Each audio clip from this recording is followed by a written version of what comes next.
It is my pleasure to welcome you to today's event, From Academia to Public Policy, Research Justice, and Scholar Activism in Practice. Research justice is a framework that recognizes the inequities built into the research process: who does it, how it's done, how the management of knowledge affects change.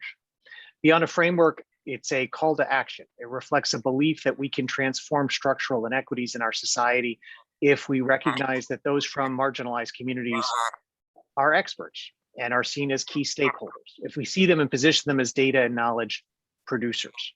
But how do we do it and position new forms of knowledge production to challenge traditional research hierarchies?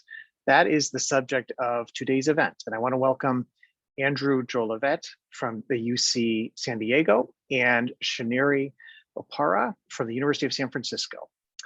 This is an important conversation generally, and it is particularly an important one for us to have here at the Colin Powell School and at CCNY.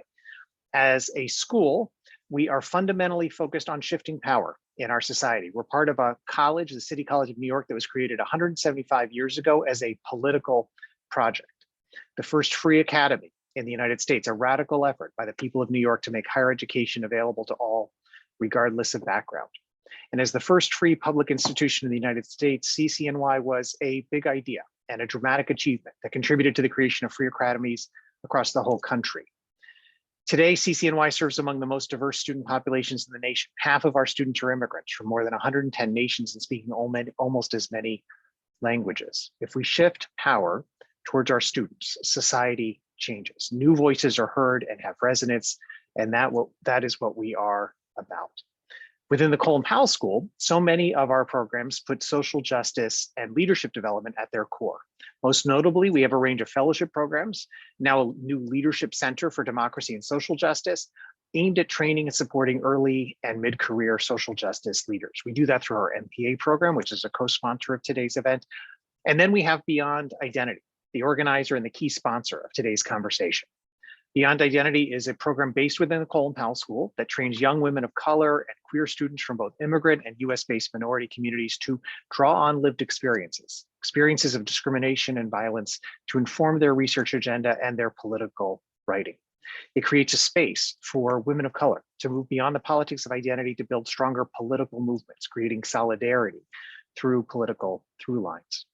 Its director is Sheridan Booker. And Dr. Booker is the organizer and the moderator of today's discussion. Sheridan is a cultural strategist and educator. She has 20 years experience in the nonprofit and philanthropic sectors, working the last 10 of these as a strategic planning, fundraising, DEI, and programmatic consultant. She uses her social science training to catalyze change on an institutional and an industry level, working with government, foundations, universities, nonprofit clients to align their internal values, their institutional practices, and their programs with strategic social justice goals. Dr. Booker holds a doctorate in sociocultural anthropology and African American studies from Yale University, where she specialized in the history and culture of the Black Atlantic, with a focus on Cuba, Latin America, and the broader Caribbean.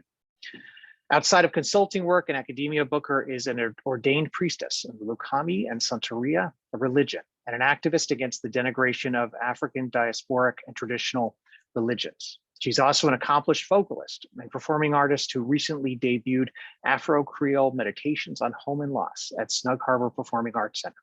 She is an amazing mentor and a resource to our students. Sheridan, thank you very much for organizing today's talk. Let me turn it over to you.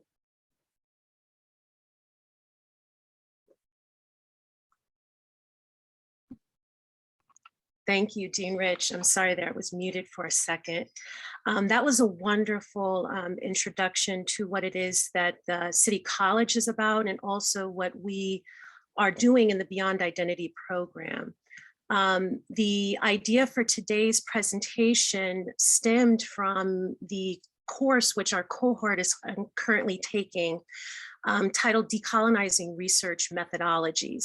All of the cohort that we're working with at the moment are in their second year of the program. And in this second year, they embark on developing political projects that are closely tied to their own backgrounds, experiences, and identities, but as Dean Rich highlighted, that are also focused on going beyond identity to develop through lines of solidarities with other women of color and other movements in the spirit of collaborative work.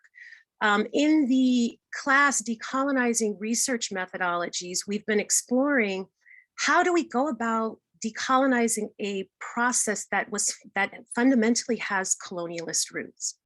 Research, especially in the social sciences, as many of you may know, do have an intimate connection to colonial governments and other forms of oppressive structures, right, in which knowledge may or may not have been used in the service of community. And so fundamentally, the class that we have at the moment and the discussion that we're going to have today with Dr. Joe Levette and Dr. Opara centers on exploring how can we go about decolonizing the process of research so that both the process itself as well as the knowledge produced in the research process can better serve community and can better be directed by the voices and those who are impacted by the research or who are being studied. So it's a pleasure to welcome Dr. Andrew Joe Levette, who is the chair of the Ethnic Studies Department at UC San Diego. And it's a pleasure to welcome Provost Chinyere Opara, who is the vice president, and well, she's the provost and vice president of academic affairs at the University of San Francisco. Both of them have an extensive and very solid background in as classically trained sociologists, but also an extensive background in political organizing within their own communities, as they will speak about today. I do want to give a little bit, see if I can read a little bit of their bios so that you're more familiar with the work that they do. I'm sorry, give me 1 second because I seem to have lost the bio page that I have up here on my screen. So Dr. Joe Levette is professor and department chair of ethnic studies, as well as the inaugural founding director of Native American Indigenous Studies at UC San Diego. He is the founder of the NIS program, which features a minor and graduate certificate in Native American and Indigenous Studies, and also features an elder cultural bearer in residence program. Dr. Joe Levette is a former professor and department chair of American Studies, American Indian Studies at San Francisco State University, and a senior Ford Foundation fellow.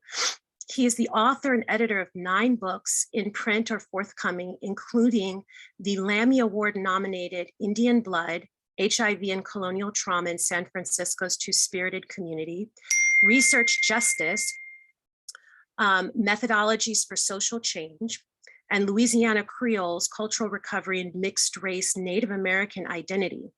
An enrolled member of the Atacapa Ishak Nation of Louisiana, he is his tribe's former tribal historian and is born of the Hiakiti Ishak Sunrise people, the Tisik Heron clan. He is a Louisiana Creole of Ishak, West African, French, Spanish, Italian, and Irish descent. He is the board president of the American Indian Cultural Center of San Francisco, where he was executive director from 2016 to 19. And he's the board chair of the Institute for Democratic Education and Culture, Speak Out, as well as the co-chair of the newly formed UC Ethnic Studies Council. Really, there's so many accolades that I could go on for quite a bit. I think that just scratches the surface in explaining what a true resource and community organizer Dr. Joe Levette is. Dr. Chinyere Opara joined the University of San Francisco as provost and vice president of academic affairs in July 2021. She is responsible for the university's 5 schools, libraries, academic affairs, enrollment management, online programs, international relations, as well as the diversity, equity, and community outreach for the university's 10,000 students, 1,000 faculty, and 1,000 staff. Born in Edinburgh, Scotland, with roots in southeastern Nigeria, Provost Opara's educational background includes the study of languages, literature, philosophy, sociology, ethnic studies, and community development. She received a bachelor's and master's degree in modern and medieval languages from the University of Cambridge, and subsequently pursued a first career in urban community development and nonprofit administration. Motivated by desire to better understand the root causes of complex social problems, she returned to education and earned a postgraduate diploma in community practice and a master's in race and ethnic studies and a PhD in sociology with a focus on Black women's civic engagement from Warwick University. She has written and edited numerous books and articles in partnership with community-based movements, including Battling Our Birth, Black Women and the Crisis in Maternal Health Care, Birthing Justice, Black Women, Pregnancy and Childbirth, Activist Scholarship, Anti-Racism, Feminism and Social Change, and Global Lockdown, Race and Gender and the Criminal Justice System. Her most recent documents, her most recent research documents the creativity, resilience, and resistance of Black birth workers and birthing people during the COVID-19 pandemic.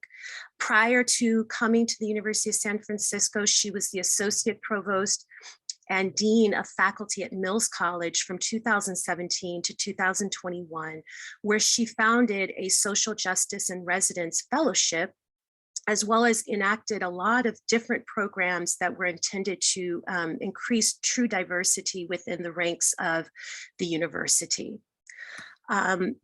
Before I proceed on, because we do want to incorporate a little bit of culture and poetry, because we're going to have our fellowship director read a poem that speaks to the issue of research justice and how we cite, who we cite, and who is considered an expert and authority within academia and public policy. Before we go on to that, I did want to acknowledge that some recognize today as the first day in Native American Heritage Month, and we are gathered from different parts of the United States via Zoom, but I want to acknowledge that City University of New York and City College specifically is on Lenape land, or what was previously the Lenape people here in the New York area. I want to give a moment of acknowledgement of that. Thank you. Janessa Waiters.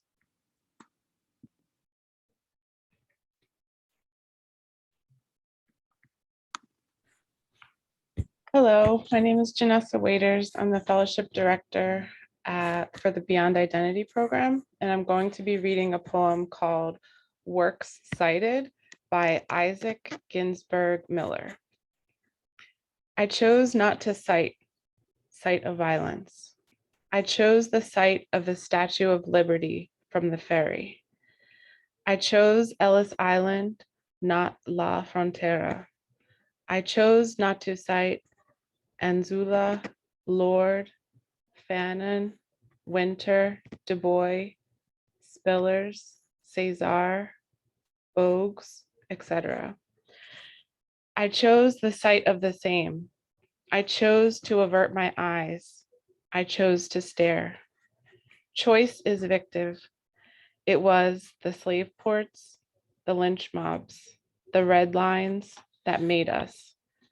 Europe is literally the creation of the third world, says Fanon.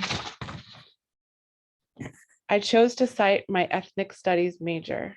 I chose not to cite that one time in high school when my friend said, I chose to cite my ethnic friend. I chose not to cite that one time my aunt said, I chose to speak at the protests. I chose not to cite that one time my kind old Hebrew school teacher started talking about. I chose to pick my battles. Is there a point at which art becomes betrayal? A point where betrayal becomes an art? I chose not to cite, or I did out of guilt, or I did out of self-righteousness. And when the Panthers held the gun, and when AIM held the gun, and when Mandela held the gun, and when Layla Khalid held the gun, and when Marissa Alexander held the gun, and when Corinne Gaines held the gun, what did I choose? Thank you.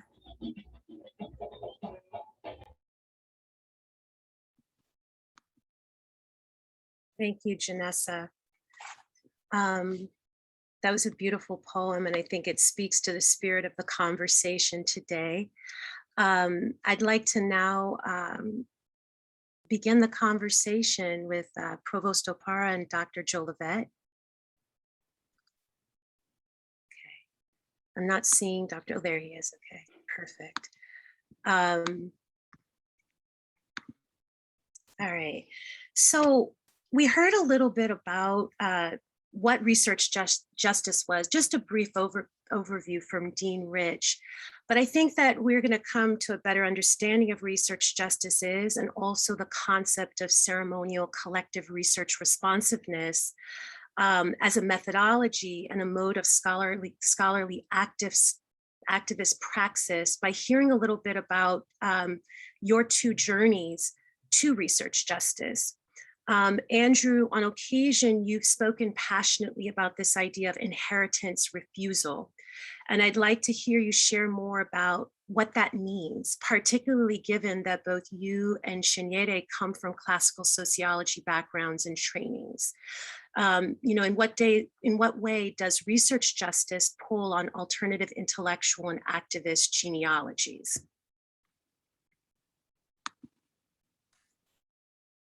Okay, great. Yatomi Hokisakus. Good afternoon, good evening, relative.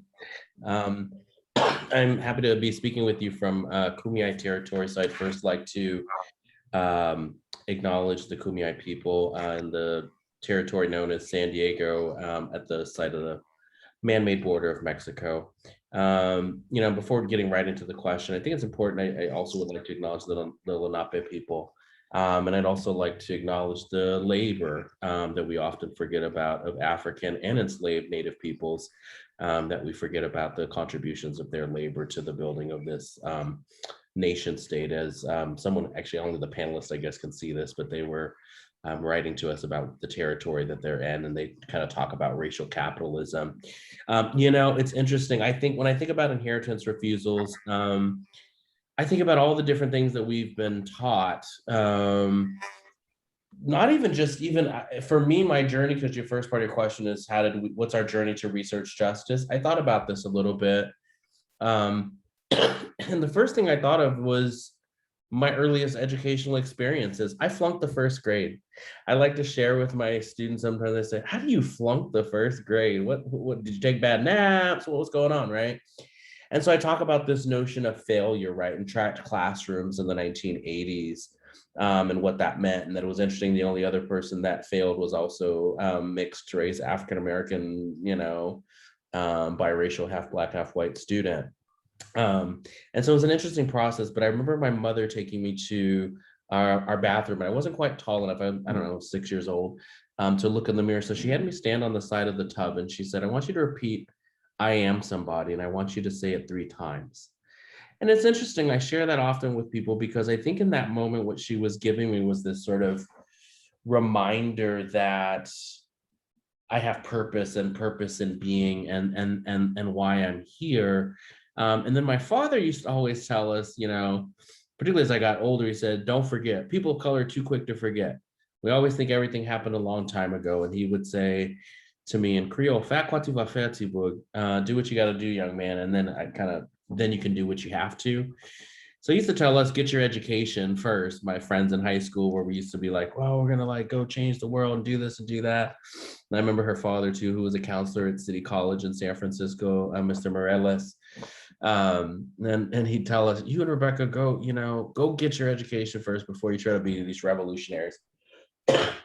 I think, it's interesting because there's so much for me when I thought I always wanted to. I think I inherited from my parents one thing, but I think from society, I inherited something else, right? And then from academic institutions, something else, which was there's only one type of way to solve problems. It's always either or. In the Western sort of colonial empire model, particularly for research, it's an either or supposition. black, white, good, bad, as opposed to a both and situation. So I think that's what I mean by inheritance refusal, is that we actually can choose. I want to acknowledge and thank, you asked about traditions, and then I want to, have some more dialogue here and not talk too long. But I really want to acknowledge the, folks like Black feminist leaders, everyone from, Audre Lorde to Kimberly Crenshaw and Bell Hooks and other feminists of color, Aida Hurtado, more recent women who've written on these topics, Winona LaDuke, people who've talked about the ways in which we come and we bring our whole self. So for me, research justice, and it was a battle, right? Sinead, I'm sure you'll talk about this too, I think to some extent. When you're in grad school, and I try to tell students this today too, who feel like they're stuck, that you have to do it this way. You have to follow this thing. My dad also used to say, you have to play the white man's game and beat him at it, right? And so I think a lot of students of color, Indigenous students, get that message in grad school when you get to that point, or even folks who are doing our policy work, right? Is that there are confines around you. And so for me, it's really been about how do I bring my whole self? And that is a legacy and an inheritance that I accept from feminists of color who say we bring our whole self, right, to the work that we do. I think that that's what research justice is about. And that is what collective ceremonial research responsiveness is about. It's about not thinking about this as research or as work, but as love, radical love, and about ceremony.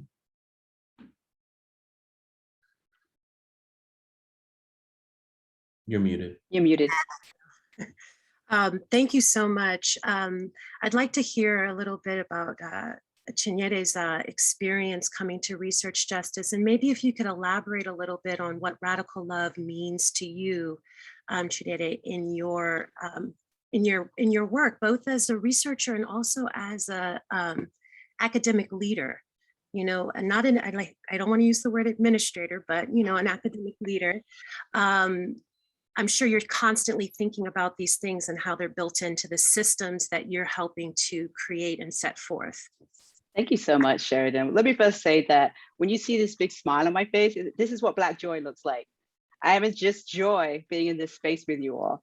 And Andrew, I love you so much. You're my companion on this sacred research justice journey. I have learned so much from you, and it's just a blessing. I feel like we need a retreat. Why are we trying to do this in an hour and a half? And where's all the people? I want all the people around who are in this webinar to be in the room, and we want to have like a 2-day retreat, So anyway, so that I just had to get that off my chest. And thank you for the invitation to name and acknowledge the land we're on. I come from the University of San Francisco right now, which is on Ramaytush Ohlone land. And I also want to name that this week in the Americas, of which the United States is one tiny little America, we celebrate Dia de los Muertos, right? So we invite our ancestors to walk among us. And so actually, I believe that our ancestors who are always with us are very much present today and this week. And for me, I stand on the shoulders of my ancestors, in particular from Mbiere village in Igbo land, now known as Southeast Nigeria. And so just also inviting the ancestors in, because this is actually research justice. This is actually radical love, understanding that we stand on these shoulders. And when we're doing this work, if I think about my grandmother, who dug yams and was the matriarch of this incredible family that had been for generations since time immemorial on the same land in Mbiere, and I think what research would make sense to her would honor her life. It changes the conversation somewhat, right? Like we don't have to leave our roots and ancestors behind in order to do this work, because we're actually continuing their work in a different way. And I also wanted to thank Dean Rich and the Beyond Identity program. I love that you have a class of decolonizing research methodologies. I taught research methods, which then became research methods in ethnic studies and research methods with communities of color as things evolved over time, but we never quite got to rename it decolonizing research. It really was. My students used to call it the anti-research class. It's a class you go to, and then when you go to your other discipline research classes, you have to say, well, this is all completely, we're unlearning this. How am I going to handle these two divergent perspectives? So I'll just say a little bit about my journey. And I really resonated, Andrew, with what you were saying, because you actually helped me to understand at this moment that my research justice journey didn't start when I was at university and blah, blah, blah, which I will say a little bit about, but it actually started when I think I was in, our grades are counted differently in England, but I think I was in 6th grade, which is what my daughter's in right now. My German teacher told me that, no, didn't tell me actually, she just acted that way, but she told my mom, who she met in the supermarket, that Black girls really can't learn German. And then my English teacher told me that I didn't really need to take English. I could just skip it, which basically would have tracked me out of university, right? And so that, those experiences of miseducation really are, in a way, a beginning of our research justice journeys, because they're what kind of sounded the alarm that there's something wrong here. Maybe we don't want to just go along and follow the system that it's going to unfold, because we've already been told and put on notice right at the outset that it's not about us, it's not about our communities, So I went to what in America you would say Ivy League university. I went to the University of Cambridge, and I studied modern and medieval languages, and I thought I wanted to be an interpreter, largely because I wanted to get out of England and go be global, because I just had this sense that I was more than the place I was in. And I graduated, and really, to me, the idea that community justice and organizing could have anything to do with the university, it just was two separate worlds. I couldn't even imagine it. And so I believe that in order to do the work that I wanted to do, I had to leave the university behind me. And that's why I embarked on this, the journey that I guess you call it a career. I didn't think of it as a career. I went to run a Black Women's Center, basically, an urban Black Women's Center. And we were on the front lines doing what you do in those community centers, and surrounded by urban blight and neglect, deliberate intentional neglect by the state. And then with all the ways in which our communities learn to survive, that with violence and drugs and deaths, various different things. And, and I was just, it was just constant triage and constant crisis and constant disaster and pain. And I had to believe that there was some better way of dealing with what we were dealing with, and that somebody knew something. And I had this thought, maybe in the university, I don't know why I thought this, like maybe I was reading these books, we had this Black bookstore. I said, just maybe somebody has got some ideas about how we might do this differently. And by the way, in Coventry, in this little tiny Black bookstore, Angela Davis was there, Audre Lorde was there, we were reading all that stuff. I went back and as I mentioned, you mentioned the Dubai, I went and I said, I'm going to do this part-time. So like daytime, I'm being this organizer, then evening, I'm doing these master's classes, and then like I'm doing this PhD sociology classes, and I'm fighting the dead white males in the readings, fighting the deliberate, refusal to deal with questions of colonization and empire, which was so clearly throughout and embedded within the text that we were reading in sociology, but yet there was a refusal to discuss it. Got a little excited when I encountered feminist methodologies in our qualitative research methods class, right? Then realized they were all white women and they were just evading the question of race and racism, dashed again, and finally found Patricia Hill Collins when I was writing my PhD, and found a pathway to think about and a methodology that would include the sense of an ethic of care and accountability to our communities, an intersectional lens, obviously, and a sense of an identity of your standpoint, that who you were really mattered. And it wasn't about trying to get away from that and pretend that you were this impartial, unbiased researcher, but in fact, you were in the research. So that was the beginnings for me. And yet even that, and that really sort of propelled me into what I identified as, what I became, what I thought of as an activist scholar. But honestly, I really saw myself as sort of the research arm of the social justice movement, along with other activist scholars. And that the activist scholars were all the people with the PhDs, right? Like we were the people working on the universities, and then we were allied with and part of these social movements, but we were somehow different, right? We had this different expertise, we were doing this thing. And so I would like interview people who were in the movement. I got very involved in the movement against the prison industrial complex. I'm just lots of random reasons. I ended up in California. Angela Davis invited me to come and organize the conference that ended up launching Critical Resistance. And I said, this needs to be documented. And I said, we need to find out what's really happening on the inside. And I got in, based on my university credentials, into a number of California and UK and Nigeria prisons and Canadian prisons, and talked to women and just asked them why they're there. And they're all Black and brown, right? And sort of documented that. And yet there was something missing, because I walked out of that prison, right? And I left the women there. And, this is an amazing book, if you haven't read it, by Asalia Jani. One of her parents was incarcerated. She did research, anthropological research in an Italian prison. She's African-American. And she talked to these African women who were incarcerated in Italian prisons. And she ended up writing this book that was sort of an anti-anthropology book that really talked about the impossibility of doing the research that she set out to do. because of the ways in which it abandoned the women into the space that she was leaving every day, you know? And that was somewhat of what I felt. And so I realized that something had to shift. And I think it was around that time that I encountered DataCenter, and I encountered Andrew, and we started, I don't even remember the exact how that happened, Andrew, but I started learning about this framework of research justice that went so far beyond activist scholarship, right? It was not me being this activist scholar anymore, like with my expertise and putting it into the hands of the community, but instead now we were the community. We had the opportunity to engage in a way of we were humans among humans, right? Not this special category of experts. And that began my journey to really transforming the way in which I do research.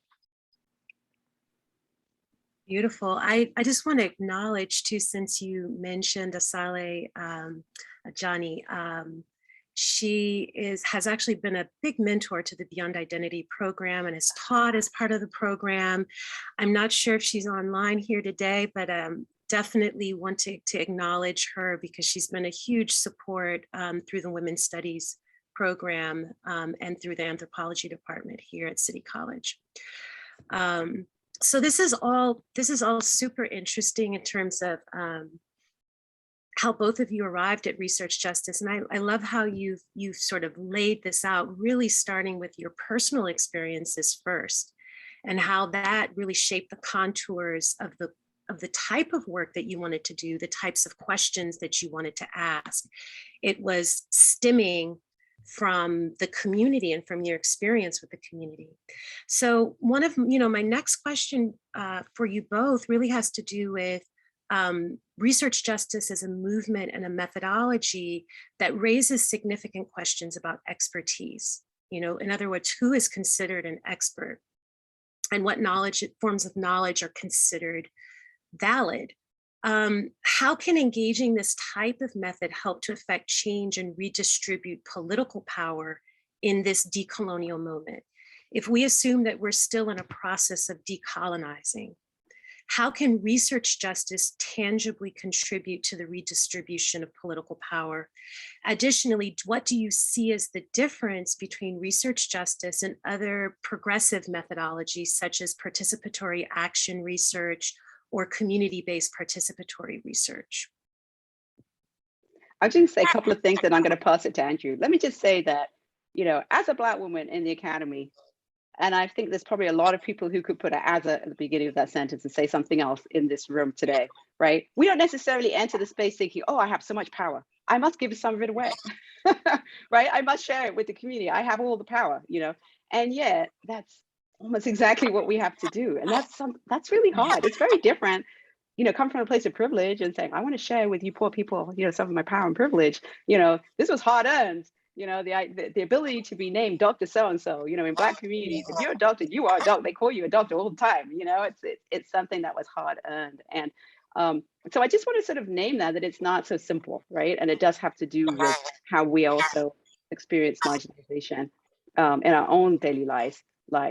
And yet the reality is that the more we progress within the university, the more privilege we do accrue alongside living in this complex, and sticky relationship with that, marginalization and oppression. And so for me, it really does speak to really surrendering that idea of that expert identity. And, Andrew talked a lot at the beginning, and he still does, of course, but he talked a lot about ceremony, research as ceremony. And this is a wonderful book as well that I'm sure you've read. And I just resisted that at the beginning. I was like, oh, well, we don't have time for that. We're Black women, we're like parenting, we're like super busy, we're doing all this stuff. Like, and then, I found myself, I think when it hit me that we were doing ceremony, was I found myself in a sharing circle with Black women who had experienced pregnancy loss.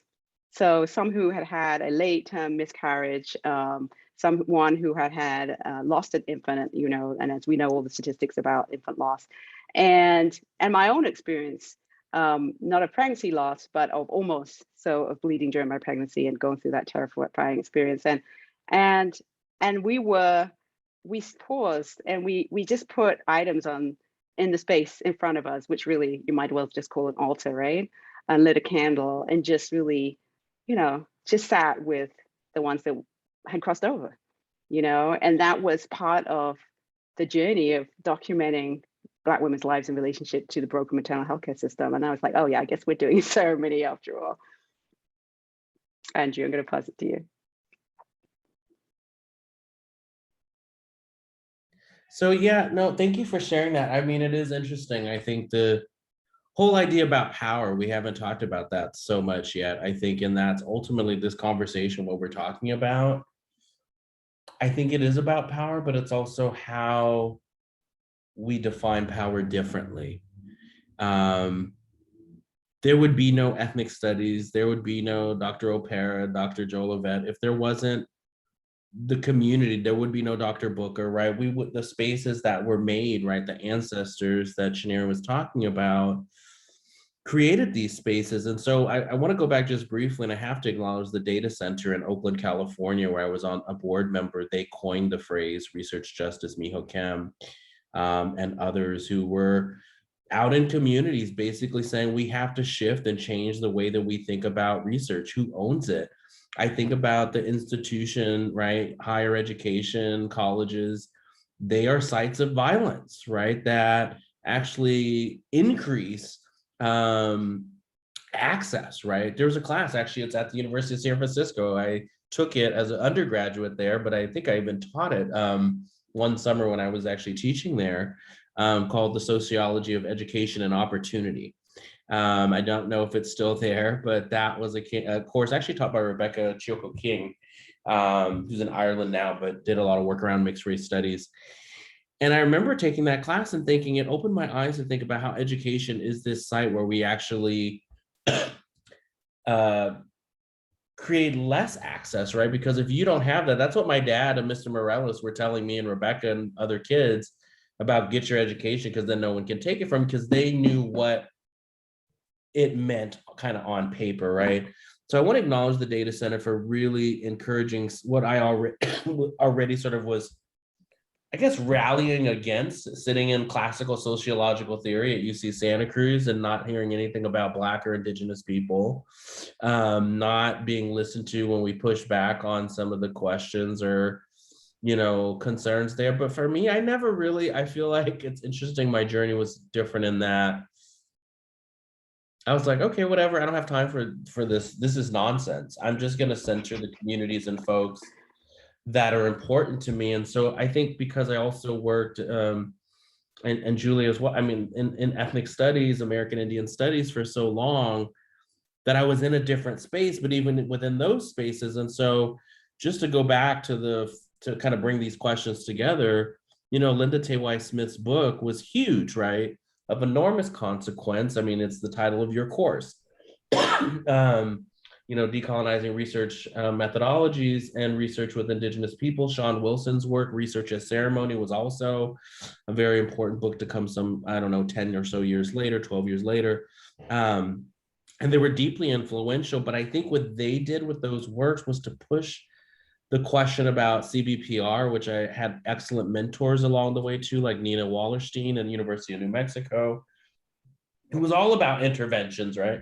It was really about researchers. I think CBPR and PAR, Participatory Action Research, what I'll say is they still feel transactional, that it's this process where I'm going to do something and then I'm going to create this thing so I can fix you, right? My former colleague at San Francisco State in African-American Africana Studies, Sean Jenwright, talks about this notion of moving from trauma-informed to hope-centered. And I love the concept because it's tied to what I write about in Indian Blood around radical love, that until we can be fully vulnerable and then move away from that vulnerability to healing, but with those who have also experienced the same thing, whether that's issues around birthing justice, you know, prison incarceration, lack of access to education, immigration, you know, challenges. And so for me, it is, again, research justice then is about the kind of, it's about what I call, where actually Sean Wilson is where I get this from, relational accountability. Who are we accountable to? So I think it's also connected to a lot of conversations in higher ed around DEI or even public policy, right? Colin Powell School of Public Policy, right? Think about all the kind of policies out in the United States and globally that circulate. They are about power and control. And I think that we want to kind of wield a different, it's not so much that we want it to be about power. I think we want it to be about, or it's the way in which we're defining power. I guess I would just say from an Indigenous perspective, the difference between the models and then this is about stewardship. So how do we guide, how do we hold responsibility for something more than just ourselves? How do we understand that IRB, institutional review boards, do not exist to protect participants? They exist to cover their own ass, right? So essentially they are sites just like prisons in many, I mean, I think that they are, or courts, I should say, in this model, they're more like the court.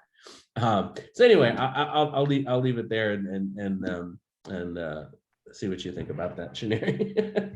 You know, you were making me think of actually my favorite part of decolonizing methodologies is where Linda says, she's talking about how Indigenous people would view a researcher. And she says, you know, is her spirit clear? Does she have a good heart? I'm paraphrasing, right? But then she carries on, says, can they fix a generator? Like, are they actually good for anything? And I just love that, because I think there's a way in which universities actually, you know, if you think how long we're in college to get that PhD, you know, we sometimes are intentionally like, we underdevelop other parts of ourselves in order to overdevelop our brains, right? Like those hours and hours and hours and hours glued in front of a screen or in a library. And what happens is we actually underdevelop our emotional intelligence, our heart. And then we just, I mean, I remember years when I'd be like, oh, I just don't have time to like go to church or engage in any kind of spiritual thing because I'm working all the time, or else I'm tired from working all the time. And besides, I'm trying to be an activist scholar. So now I have to do all the activism on top of all the stuff that all the other PhD students are doing, right?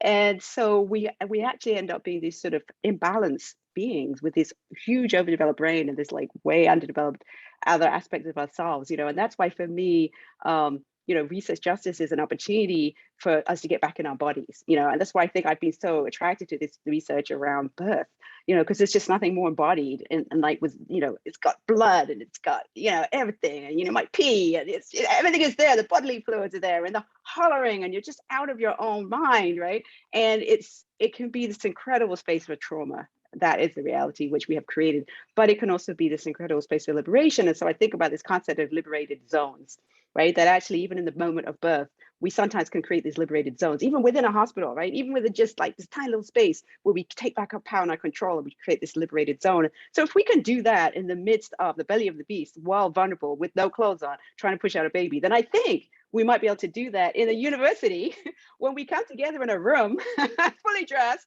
and we say, we're going to organize something here. And so that's kind of what happens, is that these institutions are not monolithic. They're these huge spaces with incredible resources. Space is one of them, and there's other types of resources here. And we actually can take back some of those resources and put them into the hands of community, right? In partnership, in community, in the sense of joy and love. And to me, that's why I think that's why we end up staying here, sticking around, right? It's that we imagine this beloved community because we experience it incrementally all the time. And then we think, well, what if we could actually make it happen more often? And more and more and more and more. And then, you know, before you know it, you're a provost and you're trying to make that happen because you start out with ethnic studies and you're like, well, That's look, right. ethnic studies could be this. And then you're like, but wait, the student population looks like ethnic studies. Like our student population at USF is just shy of 70% students of color. No, actually, I'm wrong. I think it's more than that. So, you know, we're basically, and majority women, so we're a majority female of color campus, you know, in terms of our student population. So what could we create? Why don't we take that over? Like, that's what I think about it, is there's a way in which we can really own, you know, these spaces as sites for potential liberation, even while, of course, we understand the complexity and the contradiction and the debt, right, that goes with that. You know, there's so many things that are going on. Yes, people are both contributing, you know, their wealth towards the financial aid of students to get that opportunity to be here. And then also, we're also like, the students are also racking up student debt, which is also a real part of this whole thing. You know, it's interesting as I'm listening to both of you speak about this idea of accountability and then getting back into the body. And it's true that a lot of times the communities that we study, right, or the research subjects are not really accounted for in terms of the distribution of knowledge, right, at the end, on the back end of the research process. But it seems like research justice is also about being accountable to ourselves, and getting back into your body, there is a healing process that's also happening for researchers who oftentimes are alienated through the academic and just standard research process. They're alienated from themselves. And I just wonder if that might resonate with you, if any of you have comments about that, because there's an accountability to the community, but then an accountability to ourselves that we don't always have spaces for inside the academy. I mean, it does remind me again to go back to Lord, like in reading that book, Sister Outside. I mean, always being on the outside of something and trying to, you know, make space, but then also saying, but I don't want to be in that space. I want this space. And so to your point about like USF and what it looks like, or when I was saying earlier, why I was in American Indian Studies, now I'm in an ethnic studies department, how would my trajectory have looked different if I had been in sociology, you know, the entire time? I think it really depends on the department, but I think it is about, I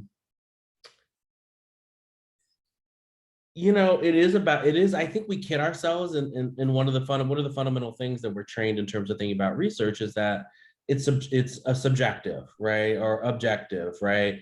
That we were told for so long, if you were a member of the community, you shouldn't be the ones doing the research. Actually, the best person to do it is someone who, are you kidding me? Who thought of that? Why would you not want someone who actually knows something about the research? Instead, you're sending an anthropologist to go study like Navajo like language, and they're telling you the wrong word for these things intentionally because they think you're a joke. Because as you were saying, right, Chenier, are they clear, right? As Linda was saying in the book, is their soul like what kind of person are they sick? Right. And I think that there are many ways in which we have to remember, and people are afraid to talk about research in this sense of sacredness. I mean, I saw a question that someone asked, and maybe we'll get to it later, but they were asking if it got moved. I don't know if it got moved from the chat, but they were asking about surveillance, right? And this connection, can you do research without surveillance? I think the whole notion is who's doing the research, who is the research for? And I think, Sheridan, your point, it triggered something in me that I didn't talk about, which was, we want to be subjective. I tell my students, I said, do you think I would teach a class on education?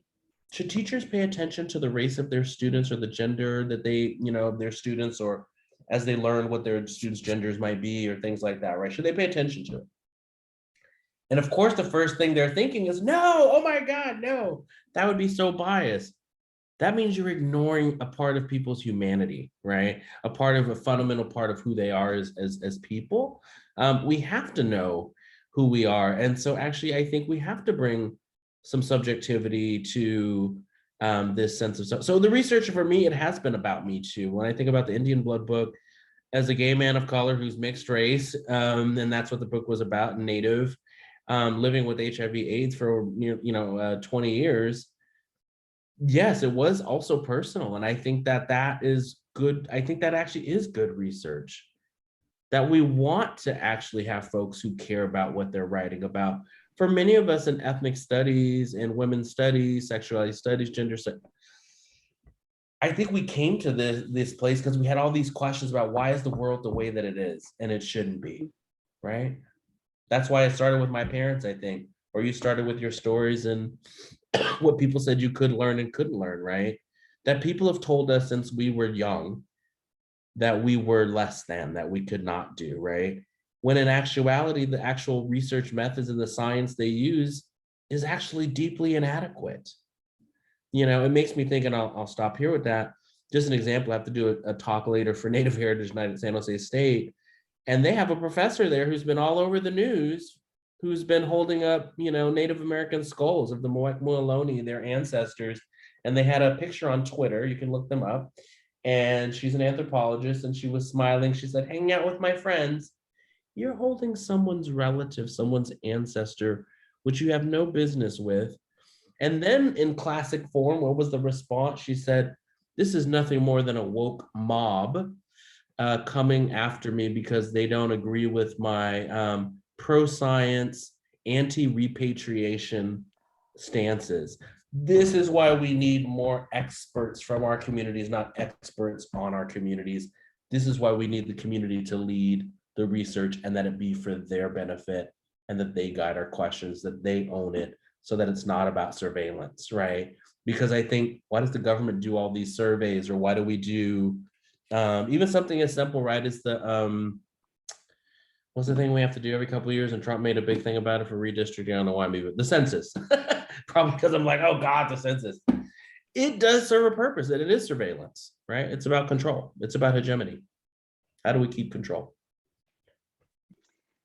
You know, I think that this question about, you know, can research not be surveillance? So, you know, first of all, let's think about, you know, this concept of asking people questions, right? So from the point of view of Black communities, we are asked questions all the time. You're asked questions because, you know, you're being policed. You ask questions because they don't think that you should justify getting that welfare. That you're asked questions, but it's always about some kind of surveillance because you're less than and you're a problem, right? And we have to surveil you. But does that have anything to do with the kind of what we're doing? It absolutely can. If you have no understanding of that context and you decide this is going to be a research project, this is my question, I wrote it up, I gave it to my professor, they approved it, you know, I did the ethics approval, I read all the literature, the background, you know, wrote up why I should be justified in doing this.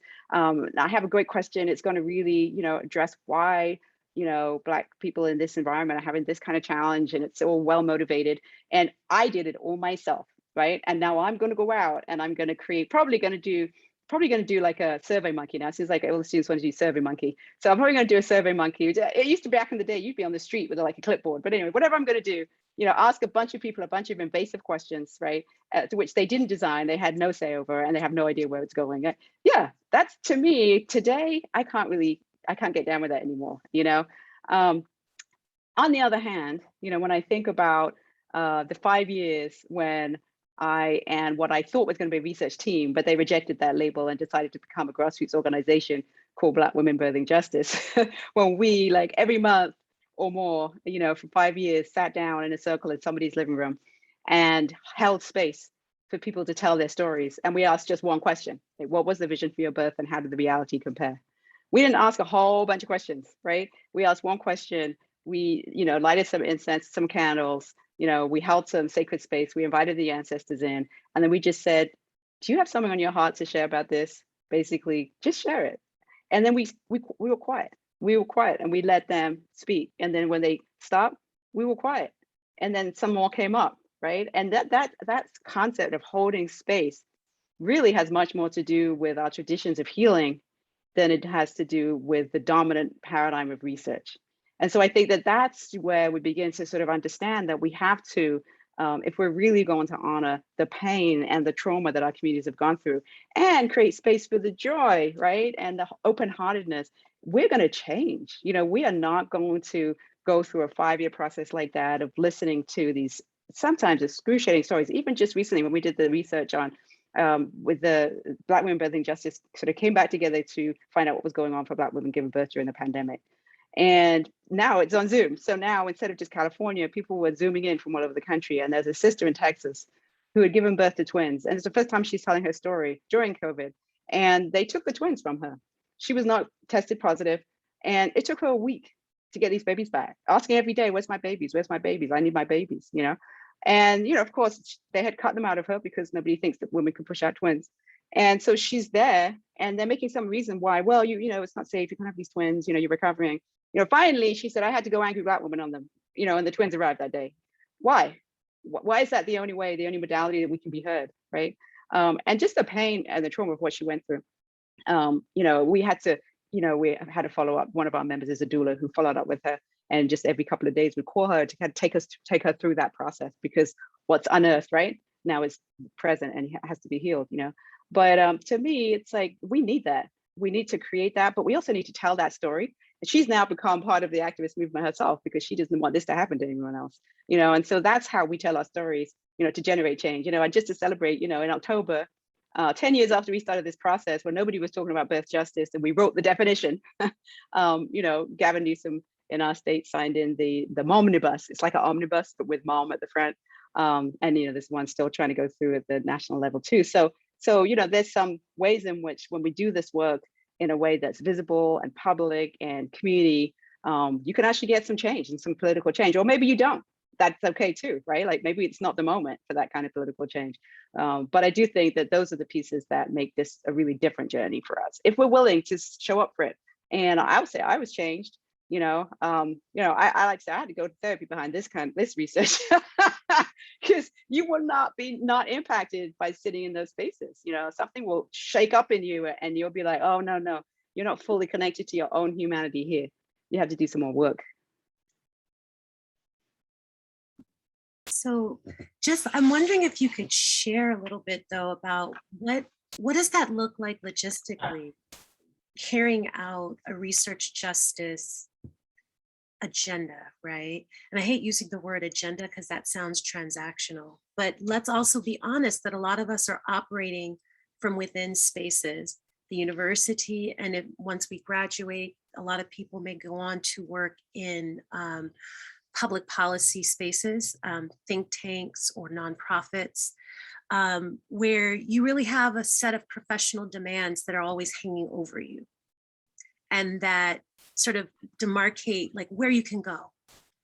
Like if I go this way, if I do my research this way, or if I carry out this project this way, then XYZ will happen, right?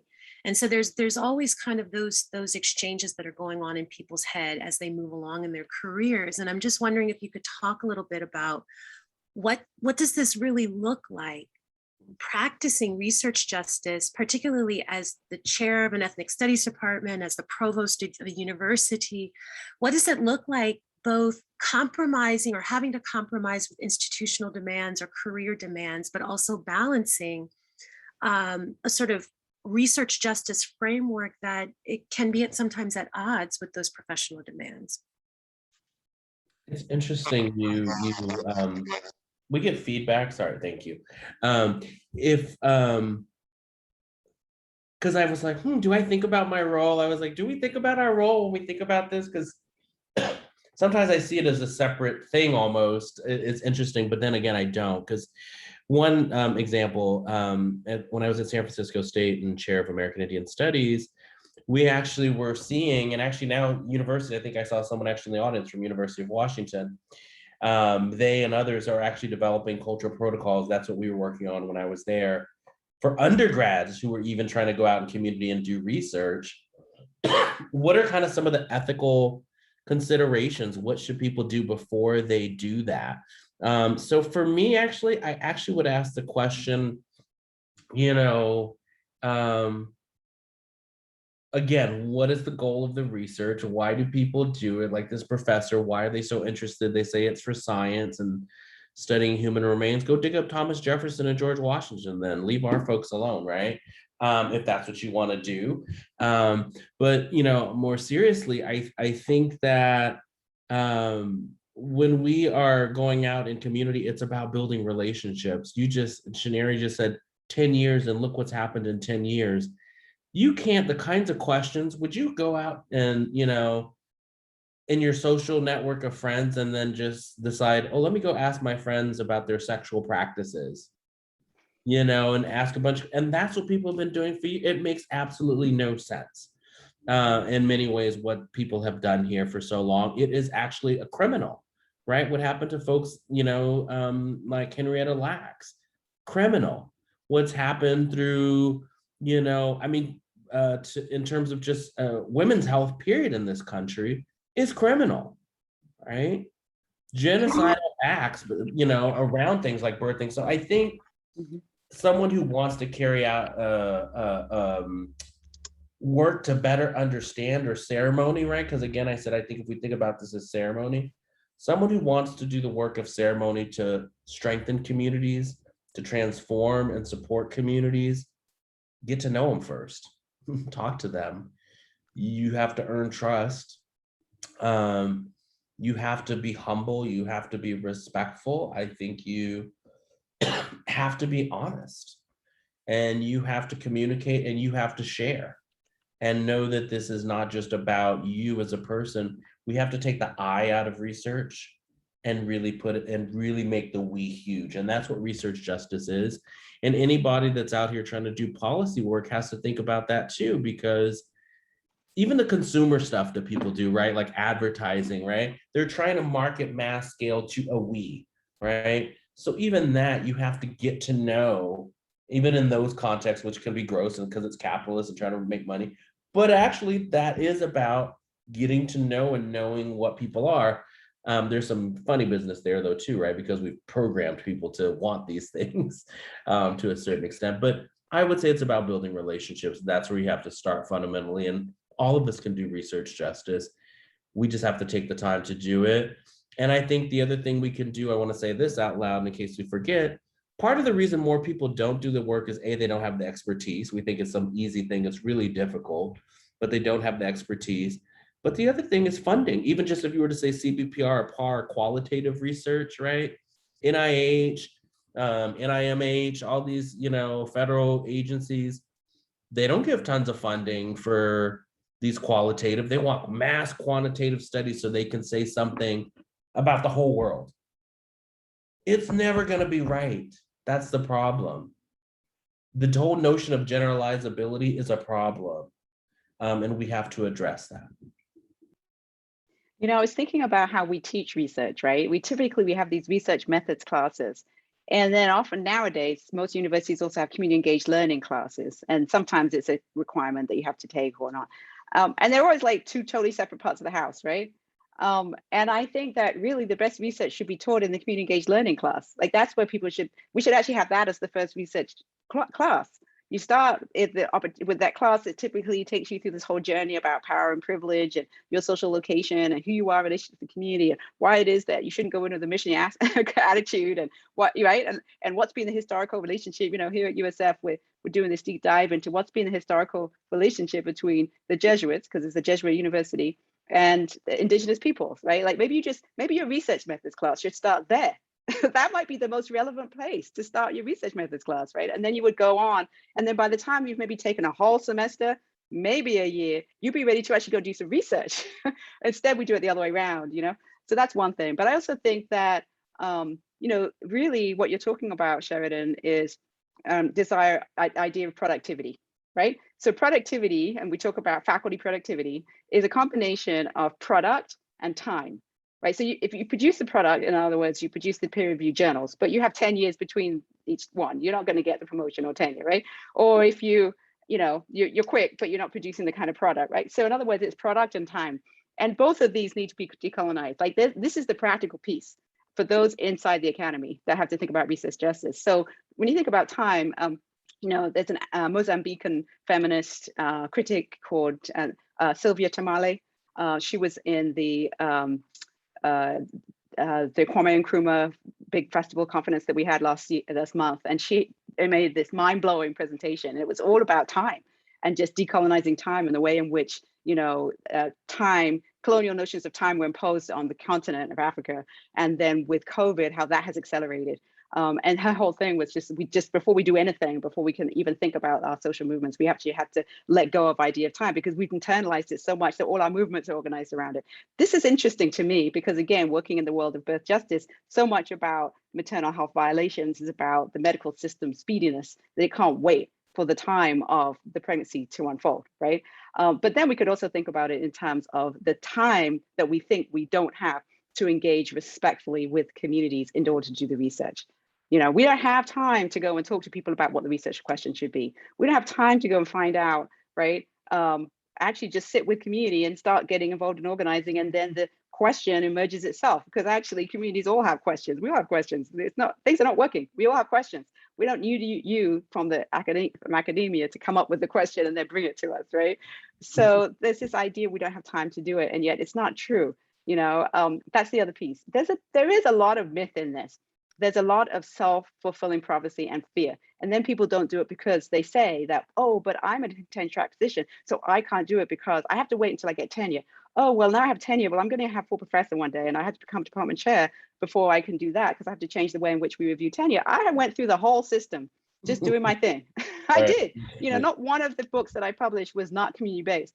And yeah, I did have somebody, on my senior faculty, which I won't get into what department, but, saying, well, your book is basically a polemic because it was on Black feminism. I had the criticism, sure, but, I did not get tenure. So I think that that's also the piece of like dismantling this fear right? That is used as a form of coercion within the system. And actually understanding that there's a body of scholarship around this at this point. You can cite Andrew, you could cite me. There's a lot of us out there that you could cite to demonstrate why you're doing what you're doing and that it's legitimate. And you could just slow it down enough, right? You could slow it down enough to respect people's full humanity, to respect the body, to listen to the heart, to do your own internal work, that your spirit is clear, so you're not bringing that toxicity into a community that you're trying to save. Why are you trying to save it? Who didn't get saved in your life? Do you need to go and figure out who in your family needs to get saved before you come back and try to save us, right? Like there's some work there. I think it's okay. I think it's okay to take some time to address those questions. And I think I'm just going to add in, can I just say something briefly in that? Also, I stop asking questions, actually. I don't think, or trying to solve problems. What do we teach them the first thing in a research class, right? What's the research problem? And particularly if you're working with indigenous communities, communities of color, supposedly marginalized communities, right? That what does that set up then, right? It's pathologizing us to be in this state of perpetual like trauma or damage. And someone had cited Eve Tuck and Wayne Yang in here earlier, and I think they were right on. Eve Tuck in another piece talks about suspending damage. And I think on the one hand, where we still have to acknowledge and talk about these things that are ongoing, we also have to talk about the ways in which we are thriving, the ways in which we are doing more than surviving these kinds of things. And part of it is, let's talk about telling our stories as opposed to answering questions or solving problems. Let's tell our stories. As a lot of activists say, let's have our say, right? Let's have our say. And I think if we come from that point of view, and not try to tell everybody's story or tell other people's story for them, I think we've made some progress. So on that note, because this is wonderful, I wanted to share a diagram of what research justice looks like in terms of the reorganization of knowledge, so that people have a visual of what the data center was actually thinking about when it initially coined this term research justice. 1 second.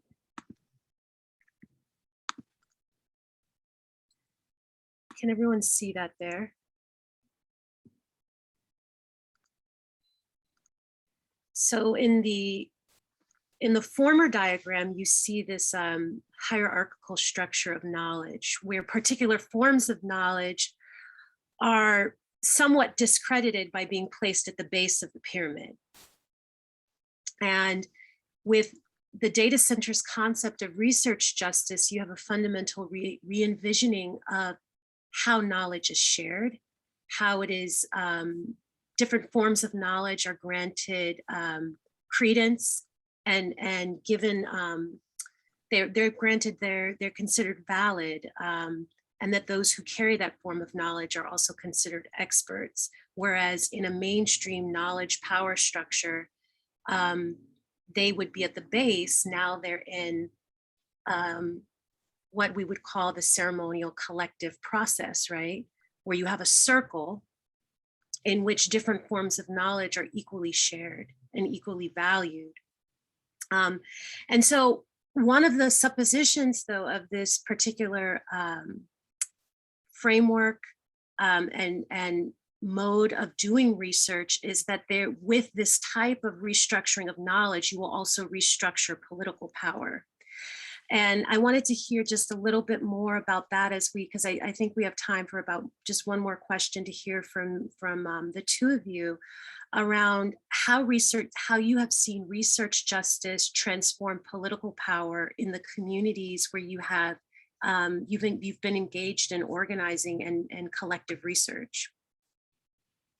I just wanted to I kind of got hung up on the last point that Andrew made, and I'm going to get to that, but I really think this is the center of it all, right? So if we're really looking at that chart and we're talking about these different circles of knowledge, part of that is we're not interested in the question of what's our problem, like what is wrong with me is not my question. So it's very hard then if you're a researcher and that is your framework, right? That you're actually speaking two different languages. And one of the things that, and I just wanted to put a link on here to you all. So this is like the most recent piece that I created. So I was going back to this idea of decolonizing product. What does the product look like? So this actually came out of Black Women Birthing Justice. And it's a different way of thinking about the question, because we found that people were so focused on like the statistics, the scary statistics of what was happening to Black mamas and babies and how many more likelihood we were to die, et cetera, that it was creating more of a culture of us being disempowered, even though it came from that positive place to try and document, injustice. And so we decided to turn it around and say, okay, let's focus on actually our power, our liberation, our joy. So that's just one way of just talking about it. So maybe you have to be a provost to kind of feel like you can write up your scholarly findings in a poem with some photos. I don't know. But just really thinking about how do we explore the idea of product. Another way is publishing in open source journals. I have been starting to do that lately as well. We tried to self-publish, but the webpage crashed because we didn't know how to self-publish in a way that we could deal with the demand. But just finding different ways to think about what that product means, I think is really important. But to speak to your point, yes, absolutely. I mean, the work that critical resistance has been involved in, for years has really, I think, transformed the ways in which we think about the prison industrial complex and actually made it something that people could organize around. I think that the whole defund the police and the Black Lives Matter's real focus on an ability to get resources out of the criminal justice system, criminal injustice system into the community has really been premised on that work, right? So that's exciting. I think about Mayor London Breed here in San Francisco, USF grad, who literally has been taking resources and redistributing multiple millions of dollars from policing into community organizing and community development and education. So that's real concrete gains. And I already mentioned some of the work that's been happening around Black maternal health. So I think there's real ways in which we can demonstrate this. Although even as I want to kind of be cautious about naming gains as material and external and policy, and also acknowledge the ways in which internal transformation of communities is also an important thing.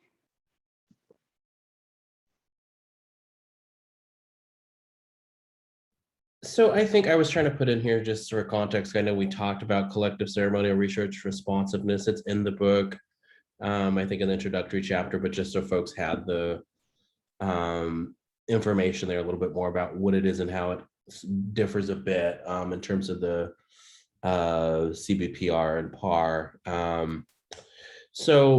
Oh, did I only send it to you all as panelists? Thank you. And so, and to answer your question, I mean, I think about spaces where we are creating our own work and our own community things. So one thing that came to mind as I was thinking was about this event, this conference that's put on every year, the Native American Health Center in Oakland, as an event called Culture is Prevention. And it made me think about, and I remember I did a talk for the conference a couple of years back, and we really talked about culture as medicine.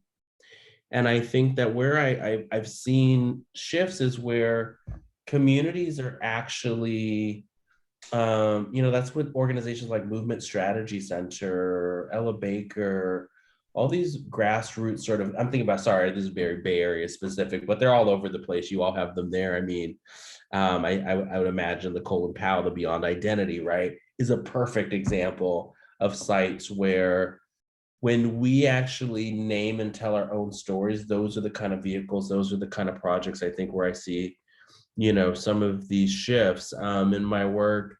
I'll say like Indian Blood, where I was working with community members shortly after, actually some of it was happening at the beginning stages of the research, but a two-spirit powwow was created, during that time where people saw a need, the community recognized we need to celebrate our joy. It wasn't like, oh, let's talk about the pain or the trauma we need to heal from. And so folks created a two-spirit conference that thousands and thousands of people from all over the world have been, attending in San Francisco. People are talking about, sort of joyful practices, right? And so I think it's important that we, in all of this, that when we think about where we see these things being actualized, I think it's where joy gets centered, right? Oakland, they kept saying, we're tired of having, all this trauma, or Oakland's this bad or negative place, right? So what did they do? They created a Black Joy Parade. Come on, how awesome is that? And so I think these spaces where we create events, where we are learning about each other, where we are honoring and celebrating these things is so important. Something I had done some years back where it wasn't research per se, but I think it's in the spirit and the idea of this. I'd created a thing because I think I was feeling some type of way. I remember this was not too long after Trayvon Martin, maybe a year or so after that, but there have been several others. And I remember when Alicia Garza, who was a graduate student at San Francisco State when I was there, and we were friends and on social media and things like that. And I remember the exact moment where the hashtag came out. She wrote this love letter to Black folks and said, you know, I love you. And I was just so moved by it, right? And I think that struck with me. And then I also thought more specifically, though, about Black men and period. So I created this thing just in my house. It was called Black Men Space. And it was men of all ages, all sort of origin to, I would say, and sexuality, different gender, sort of different identifications. And it was nice to just have a space where we could come together, eat, talk about what we wanted to do, what we hope to do, how we might do something different going into schools. Some of it didn't get there. We didn't, get there, and I've since moved. But some of the ideas and some of us, it's interesting because it did spin off into something else. Something always spins off into something else. But we had talked about creating panels and a tour of Black men to go to schools and talk about positive examples and experiences of Black men, so that everything that young Black men were seeing wasn't about another murder on TV. And what did end up happening, one of the men that was in the group actually invited me to, we started another group called the Black Community Collective, and we actually did do some organizing with the public schools and the private schools. A lot of it was actually to focus on private schools, where sometimes we actually forget about the fact that we actually have folks of color, Native, Indigenous peoples there, to kind of focus on what are our needs. So I think, again, I would just say that it really is about having space to tell our stories. When I was in Australia was another site for me. I went to a pre-Indigenous HIV/AIDS conference, and that was the theme of the conference, Our Story, Our Time, right? And it was really about this honoring of the history, the past and the present, but it wasn't for anybody else. And I think sometimes the research that has been done historically in the Western paradigm has been a tool, right? A violent tool of colonization to continue and perpetuate its control over people, right? And so our task is not necessarily even about dismantling that, because maybe we don't even care about that, right? At the end of it, it's like, okay, great, that's cute, do what you want to do, but is it really, we're just going to build something new, right? And I didn't mention them earlier. I had said I was going to mention some other folks, and I forgot. It reminds me of folks like Haunani K. Trask, who just passed, the Kanaka Maoli Native Hawaiian, scholar, who said, we don't need you folks. Or Elizabeth Batista Martinez, who started organizations, starting in New York, actually, across racial lines. And I think about something she wrote in a book to me some years ago, and she said, may we build the world anew, a better world together, right? But that we're building that. And I think sometimes it's that. It's not always about fighting something, it's about building something. I think the other piece for me is that we just go do our thing because we need to. But then what happens is that people turn around and they realize that their thing doesn't look that good now that we've done our thing. So this whole, for example, Black maternal health, there were so many major studies of big universities, R1 universities that were funded, federal funds, multiple millions of dollars. And then when we started doing our work, they started looking at, how many Black people do we have on our team? None. How many Black women do we have on our advisory? None.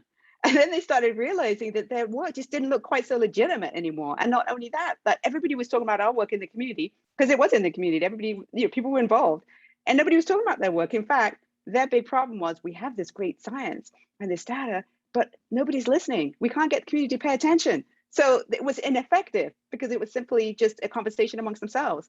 And so I think that that's also a key part, is that, we get transformed, but we're doing the work that then others find they can't resist that work now. They have to change. And so one of the things that I found so exciting is that we would always put an invitation after every sharing circle. If you want to come join us, just come be a researcher with us. And so we just have all these folks who began to identify as researchers throughout the community. And then now they're the ones who are being called up. Hey, can you be on our research advisory board? Because now we realize we can't just go and get all your birth data, your medical records, and then do the study without actually asking the community, right? Which is what was happening. So it's just, I think that that's also a piece that we should name as a success as well of this work. Beautiful. I want to turn our attention because you guys could talk for hours. We could have an entire weekend retreat conference about this concept of research justice and how it's transforming communities in different places across the country. But I do want to turn the attention to a couple questions that we have in the Q&A. We have a question from Sherry Keating asking about, well, she agrees with moving from trauma-informed to hope-centered research, but she's curious about research justice at the intersection of psychological therapeutic work and what that might look like. I don't know if any of us have the expertise to answer the question, but trauma-informed to hope-centered type of research at the intersection of psychological therapeutic work, how possible is that? And I want to piggyback another question on that because I feel like it goes together, where you have another person further down asking about how do you deconstruct the research participant relationship? And how do you maintain that practice throughout the research process? And I would imagine that that's particularly difficult at the intersection of psychological therapeutic work, where in training, you may be taught to distance yourself from the person that distance yourself emotionally from the person that you're working with. Yeah, I want to first of all apologize. I didn't see the Q&A. I was looking in the chat. I was like, where's all the questions? So I realized there's lots of wonderful questions here. So hi, everyone. Glad you're asking them. You know, it's so interesting, isn't it? Because there's what we consider a name formally therapeutic work by, you know, trained counseling psychologists. And then there's what we consider informally within our communities healing work or medicine, and that actually many of us practice all the time. And so, so I think that, and that's always been a challenging part, I think, even with institutional research boards, when they see research projects that have something about healing in them, which you'll find so many now, particularly students of color, are putting in, that they want some process of healing to be incorporated into this, right? Whether it's just through holding space, you know, having medicine, having, you know, some kind of spiritual grounding for people to land on, right? That they're looking to kind of create some kind of healing. And then the challenge, well, you're not trained to do this, right? So you can't incorporate that, and you can't make any claims that this will heal anybody, which of course we don't know that it will. But I do think it's really powerful to just name that if we're talking about just our lives, like just living well, Black and Indigenous, or whatever it is that you're living with while, there's a lot of healing that needs to happen, you know? We've suffered a lot of losses, and we've suffered a lot of deaths, particularly just in this last year and a half, you know? We're all in need of healing. If we all slow down and invite, you know, ourselves to really witness each other, there's going to be something that comes up. Like if we were just to stop right now, and I was just to invite you to just like hold your heart and just acknowledge the losses of the last year, we will probably start tearing up, right? So imagine if we actually hold ceremonial space, AKA research, that is going to come up. So inevitably, to me, there's two things. We have a great responsibility because we're actually inviting people to open their hearts, and we know that what's in there is joy and life and community, and also the wounds and the loss, right? And so we have this responsibility. And then at the same time, you know, we want to create a journey where people come out better and stronger, right? We can't leave people feeling emotionally just crushed because they came and they shared their lives, right? And then we just walk on. So then we might have to be continually in relationship after that, whatever that initial interaction is. Yeah, no, I completely agree with everything you said. And it also makes me think of, for so long, like therapy even, right? When we think about psychology models or healing, or when you go to a doctor, again, it's a Western approach.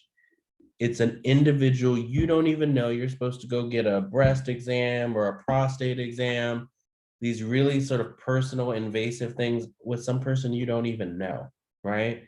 let alone our mental health when we want to talk about, how things are impacting us. And so I think we really have to shift and understand that we have our own models for looking at these things and that we can do them in collective ways. I recommend for folks to check out a book, Native American Post-Colonial Psychology, by Bonnie and Eduardo Duran, that talks about soul loss, soul wounds, intergenerational trauma, different sort of therapeutic approaches, different research approaches. I'm looking just at some of the other questions in here because I know we are getting close to time here. And I there's a question here, if you don't mind, that was about a project, sort of how do we both mentally prepare for a research project in order to not get overwhelmed and to hear participant stories. I think that's such an important question. I think it is linked to the other questions that Divine asked about, the determinants, this idea of saving a community, because I think part of our mental preparation is realizing we can do real damage. That what Janera was just saying, we have a responsibility. And so part of that mental preparedness is, what am I doing with someone else's story, right? When I share that or don't share it, or how I choose to share it. And so I think part of, they also ask here about deconstructing the researcher participant relationship. And what does that actually look like, I think, in practice? And I think part of it is that understanding and seeing the person as, and it may sound odd, as your relative, right? Bishop Yvette Flunder, we have a non-denominational, queer-centered city of refuge in the Bay Area. And Bishop Yvette Flunder, a queer woman, she's the first person I heard talking about this in some way. She said, we don't need allyship. We need, she didn't say kinship. I've been now saying kinship. She said family, or using our own language. But she basically said this is such a transactional thing. And I think that's what we have to do, at least for mental preparation, and to destabilize or deconstruct the relationship of research and participant, is that we have to really think of one another as relations. And that if I do something that can harm someone else, I mean, I remember when I said myself, I was really sick. I first diagnosed with HIV/AIDS. There was a prayer ceremony meeting that was done by the NA medicine person, a friend of mine, and some friends had organized it. And I remember what he said to me when I carry that every day. He said, Andrew, you can't think of yourself as sick, number one. Number two, he said, there's a lot of people going out, living with what you're living with. There are other things that, I've talked about my experience with my health for over 20 years. And I've heard from every kind of person who's dealt with every health issue, because that's radical love, that commonality of, I've gone through something, I hear you, I relate. Let's look at the hope, not the despair. And so he also told me, Dan, he said, Andrew, those are your brothers and your sisters. And when you tell, they're your medicine. And so I think that's how we change those relationships, when we look at each other and we see each other as medicine. That's beautiful. And I think for me, and I get up really early and I practice yoga and I meditate, and I intentionally spend time playing with my daughter every single day.